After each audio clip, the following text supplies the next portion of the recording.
Welcome to the Cauldron of Curiosities. Good morning. Welcome to the Cauldron of Curiosities. I'm actually doing this on a video which I will convert to an MP3. So if you want to watch this, come along to YouTube. And I do have a YouTube channel, the Cauldron of Curiosities podcast, because I wanted to let you see what the weather looked like here. It's a little bit wet right now, but we're by the coast in a place called Irvine. I'm possibly pronouncing it wrong because it's Irvine in Scotland. And the Cauldron of Curiosities is on the road. We are touring Scotland, and if there's anywhere that you think we should visit whilst we're doing our tour of Scotland, please let us know. I'm also interested in learning how to do some basket weaving. And you might wonder, why do you want to do basket weaving? Well, I have this idea of weaving brambles. And for those of you that have listened to the podcast last year when I did the merry month of May, looking at the different things in the Cornish hedgerows, I felt brambles had a lot of uses. And one of them is to weave baskets out of the long green runners. And I'd like to be able to know how to do that. So I thought I'd start. So if there's anywhere running a basket wear course in Scotland that I might be heading in that direction, please do let me know. Anyway, I was asked about the podcast twice since I've been in Scotland, which is probably more than has happened in the last year in England. I don't normally get very many questions asked. I have got a QR code on the van, and there's a slightly worn out sign on the back door. But we did pick up a couple of followers yesterday who found the podcast, and they found my number and they sent me a text, which is really cool. So unfortunately, I think I was slowing them down a bit because we were on the scenic route. So there's a route from Gretna Green, which is called the Galway tourist route, and it's got the Scottish thistle on it. We did get lost a couple of times because some of the signs aren't exactly there. But I suppose if you're logically going forward all the time, unless you see this sign, Galway tourist route, then really you should stay on track. Whereas I was overthinking, as usual, and went off following down some forest road. So we had to turn around. And we were possibly annoying plenty of people on that road as well. But I got asked about what was a cauldron, and as in the Cauldron of Curiosities. And a cauldron, to those of you that are aligned with the Celtic or Celtic way of doing things, relates to our bodies. So we have the cauldron of the pelvis, we have the cauldron of the ribs, the chest cauldron, and then we have the cauldron of the skull, the cauldron of knowledge. They all hold information, different types of information, and they're interconnected. And the Cauldron of Curiosities is a receptacle, a holder of the things that I'm curious about. But I'm willing to look at things that you're curious about too. So, let me know, and I will happily look them up. But I'm going to go down a slight rabbit hole. So yesterday we went to a place called Birdoswald. Now initially I was calling it Birdoswald, which maybe that is the right name. But when I went to Birdoswald or Birdoswald Fort, it said that the person who started the first excavations, Henry Norman, he actually named his son Oswald after the area because he loved it so much. So I thought, maybe it is Birdoswald. I went there partly because I was curious about going to Hadrian's Wall. It popped up and I thought, I'm in the area, I better go. I know that's possibly not the best thing to be doing, just going to places because other people have said you should, but I'm curious about why be interested. And they've got a really good video there that shows you how high the wall was in the past. And this fort was built by the Romans, and the centurions that were there were actually from Romania, and they were called Darians, and even their commander was from Romania.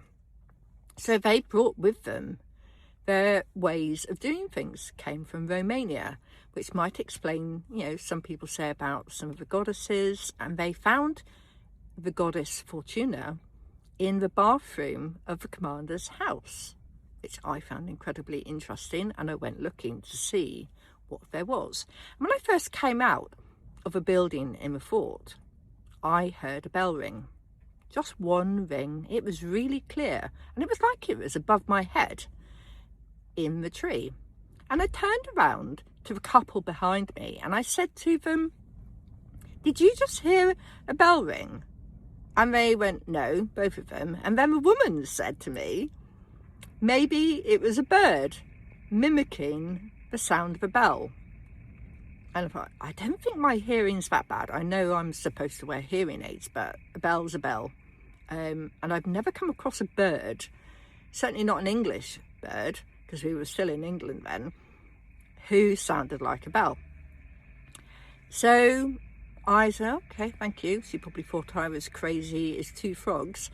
And I carried on my way. I left an offering for Fortuna in the commander's house because I found a red brick, which was unusual. It's set apart from all the rest, and it felt the right place, especially as it was a new moon in Taurus, and I was setting my intentions for the next month, which was to attract the abundance that would allow me to be more creative. And I was hoping this was going to work. Anyway, we carried on, Bumble and I. He was on the lead because there's plenty of sheep, and one of the sheep actually stamped its foot at him. It went bang, bang, bang, stay away from my lamb. So we did divert because I didn't want to upset her.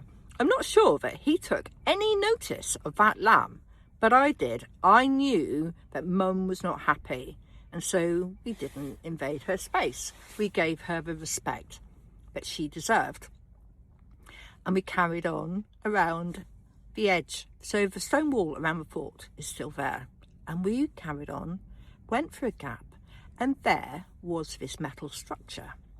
That's curious. It was sort of like a triangle type shape, but thinking on it, it is the curves of it with the shape of a lyre. That's L-Y-R-E. That's a musical instrument, an older musical instrument.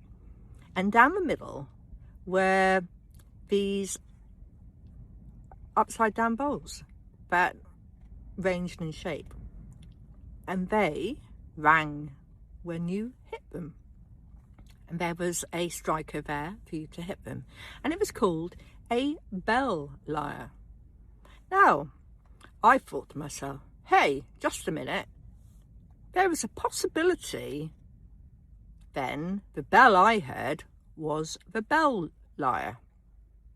But was it, or was it not? So I went through and I listened to the different sounds that came from the bell lyre. Now, first of all, the bell lyre reminded me to believe in what I'd heard. But it also did not create the sound I heard. And sometimes when you hear a bell ring, it can mean that your fortune is about to change and good things are coming your way. Or a change in the spirit realm, or maybe a download of information. So it felt very auspicious to me being at Bird Oswald and seeing this beautiful bell lyre. We then had a bit of a wander and we found a gorgeous hawthorn on the steep slope and sat there and watched the birds flying high over the river and breathed in the fresh air. And I thought about some of the things that you could possibly forage if it wasn't English Heritage Place. And I wondered about foraging red campion, and red campion can be used to help steep bleeding. Has any of you used red campion in your herbal work? I haven't. Normally, when I was a child, red campion was often covered with cuckoo spit, which was a type of insect which would lay its eggs in what looked like spit on the plant. And so I generally didn't pick red campions because they normally were a bit wet. But it was interesting because I've been seeing quite a few of them. And so maybe if I see some in a place that is not of interest, I will ask the plant if I can select some and dry them for my collection of herbs. And that's one of my projects at the moment, is I'm going to be collecting some herbs or buying them if that's more suitable, because I would like to have a tea offering to any guests who might like to visit me in the van whilst I'm travelling through Scotland, or on my boat when I finish renovating it, and that could take a little bit of while, excuse me. But moving on to other confirmations. So since I've been wandering around on this current bent of mine, the alder trees have been showing up and going, yes, you were meant to have gone here. Yes, you're right. Oh, this is interesting. So here I am in Irving, and I'm on a beach. And I looked up, we'd walked about halfway along, I'd picked up quite a bit of litter, and I have to say I was getting a bit fed up with the amount of litter. There's loads of bins on the beach and I was the only person picking it up. But I picked it up and there were a lot of like McDonald's pops. So gathering all of those and putting them in the bin. And I looked up and it looked like a rabbit on the hill. So I decided that I was done with the litter picking and I would go and investigate the rabbit. And I thought, this has got to be the right thing to do. So my confirmation, as soon as I climbed up the sand dune, there it was. There was an alder tree there with a dog rose, two of my favourites. And I was like, Cornish hedgerow, thank you, my wonderful plants coming through and letting me know, here we are, confirming that you are on the right track. So we carried on up the path after I'd had a good smell of beautiful roses, because they were smelling absolutely gorgeous, wonderful fragrance coming from the dog roses. We found our way onto the path and up the hill, and I thought, that's not a rabbit. And we got a bit closer and you could see the curling tail of a dragon, a red dragon, curling around this mound, this hill overlooking Irving, where the sea comes in and the harbour. And this dragon is absolutely stunning.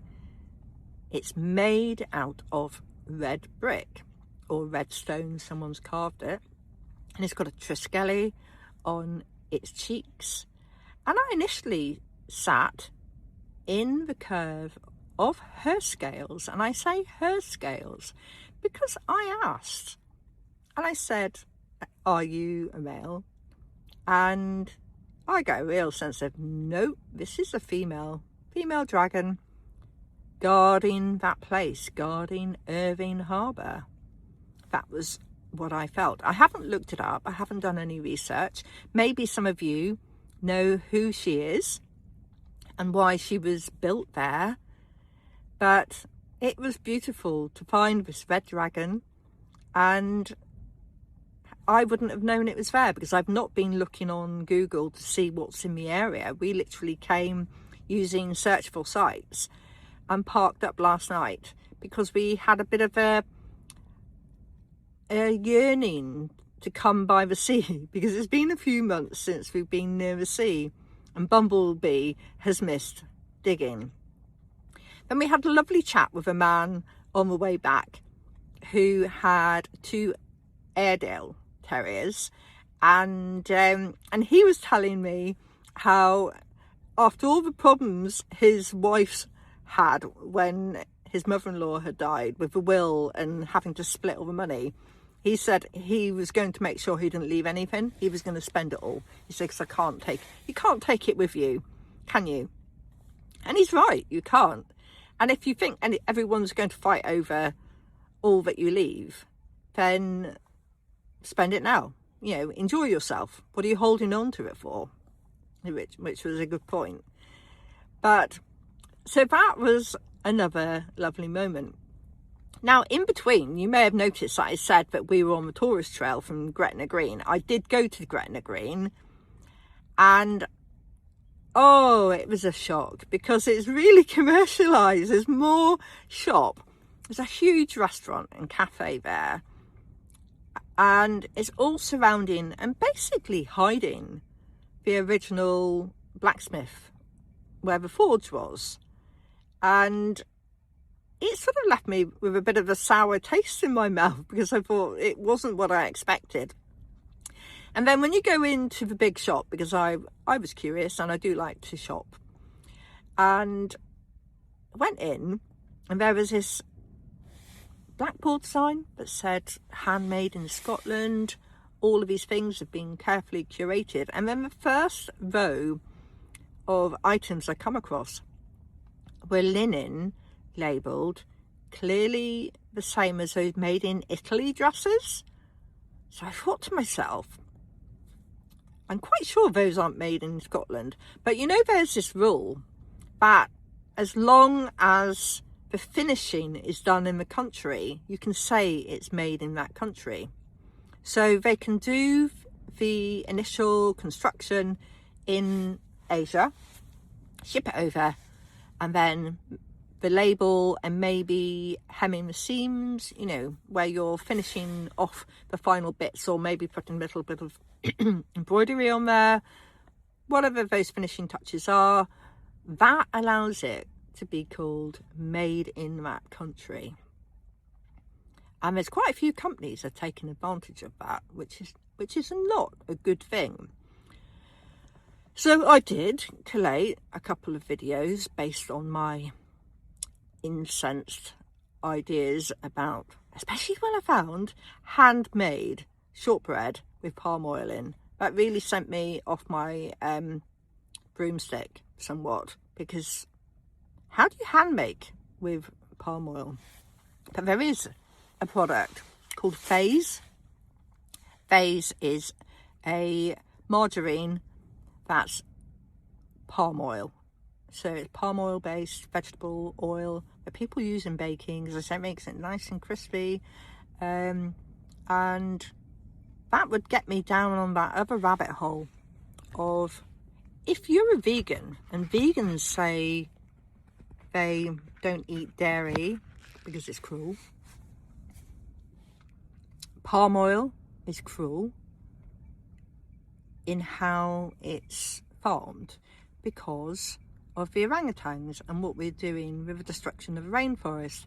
And that's one of the arguments that I often see when it comes to the vegan agenda, is it doesn't seem to take note of where vegan products are destroying the world, or destroying animals or a whole species to grow the thing that they like almond milk.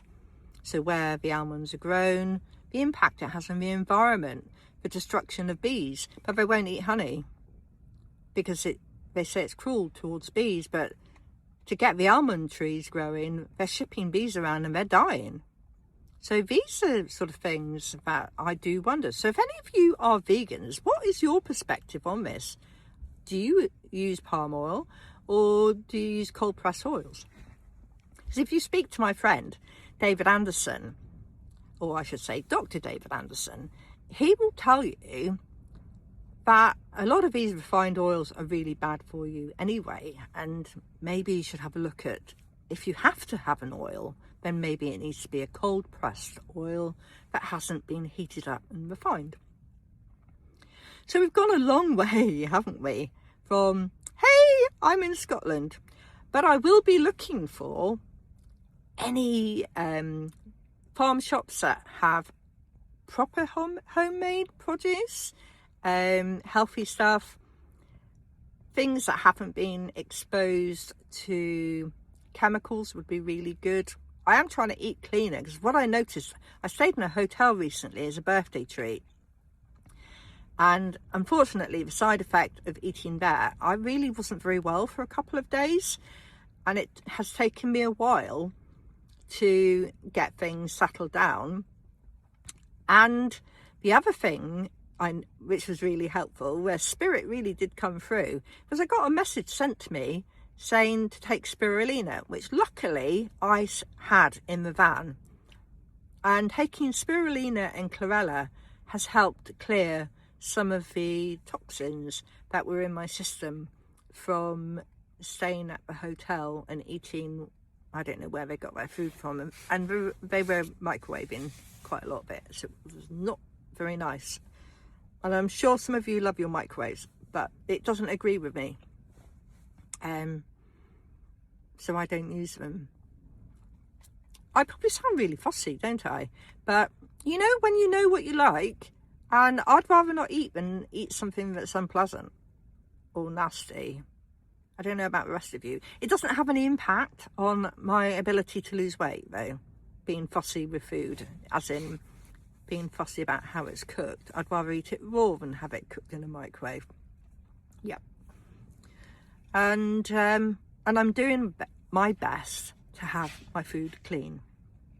Bumble's just given me a really weird look because he's cleaning himself. He's been on the beach, so he's covered in sand, and he's saying, you're not telling him everything, are you? So yeah, I would eat raw beef if it was clean. Yeah, and I have done that. I remember once when I was a teenager being quite hungry and eating a bit of the steak because we were making pasties at school, and having a little bit of a snack. And I thought, oh, this is quite nice. I can see why people eat it. You know, because we used to say at the time, oh, the French, they eat raw beef. Yeah, it's actually nice if you have it. And sometimes the body needs it. Sometimes the body needs that type of protein because maybe we find it easier to digest and absorb it, rather than some of the weird chemicals that they keep putting in our food. You've probably seen all the streams about folic acid being put in our bread. And I was actually thinking to myself, so they're putting folic acid into our bread or into flour because they want to stop children having neural tube feed issues. So and this will cause some disabilities possibly later, which we don't want children to have. But how many women who are planning on having babies are there as a percentage that we need to have folic acid in the flour? Right, it was neural tubular defects was the word that I was trying to do. Sorry, it just came back in. I was thinking, why did I forget that? What's wrong with my brain? That is another rabbit hole. Rabbit hole 101 possibly is I am doing my best not to be on my phone all the time, although I'm using it now to do this video, because I've realised that using Google, looking things up all the time, actually stops my brain from functioning properly, because I don't actually sit and think. I don't sit and think to myself, what is it? Where was it? What might it be? And it's interesting. If you allow your brain time, it will come up with the information. So Google's not doing us any favours, is it? Although I did Google this morning because I wanted to find out about Loch Ken, and that's Loch, L-O-C-H, Ken, K-E-N, and it's a long stretch of water where they actually have had some high-speed water sports there because apparently it's quite deep. And we stopped off there, and Bumble had a little bit of a toe dip and a drink and said hello to someone fishing before we set off on our way. We stopped there for his tea, and I sort of assumed that we were going to stop fairly soon after that, but it was a good 2 hours. One of the other questions that I've been thinking about is, do I need to have a sign on my van saying, my dog is a dickhead? Please do not stand by my van with your dog because my dog will bark at your dog. Please do not let your dog wee on my tyres because I don't always have something to wash my hands with when I'm checking my tyre pressures. There's an add-on there. You may have noticed we had an interjection by Bumble, noticing said dog getting too close to his home. I suppose that's the difference. Is it me being me in my castle by not wanting people to let their dog pee on my tyres? Or do you think maybe it's just not acceptable anyway? Something to think about, isn't it? Anyway, hit me with your recommendations for visiting Scotland. Remember, basket weaving courses or something that you think you should try this while you're here. I am going to be circulating Scotland until the end of June. I have to be back in Coventry because it's my son and my son-in-law's birthdays.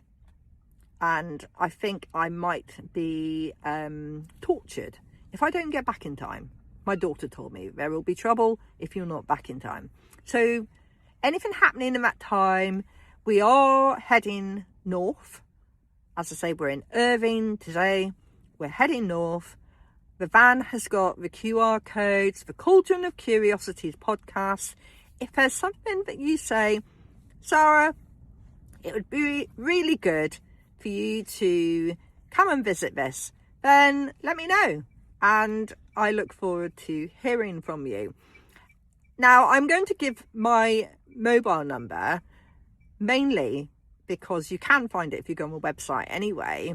It's 0782 464 8643.